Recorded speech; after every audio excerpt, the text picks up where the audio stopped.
ඔයාලා මේ රොකට් එක යවනකොට විශේෂයෙන්ම සැලකිලිමත් වෙන්න ඕන හුළඟ නැති වෙලාවක් බලන්න ඕනි. අනිත් එක තමයි මේක මේ හයි ස්පීඩ් යවන එකක් නෙවෙයි, මේක හිමීට කෙලින් අතර යවන්න ඕනේ. හයියෙන් යවුවොත් මේක යන්නේ නැහැ.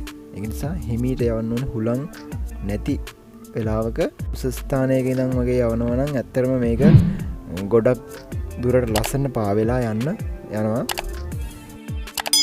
ඉතින් මේ වීඩියෝ එක නැරඹුවට ඔයාලට ගොඩක් ස්තුතියි.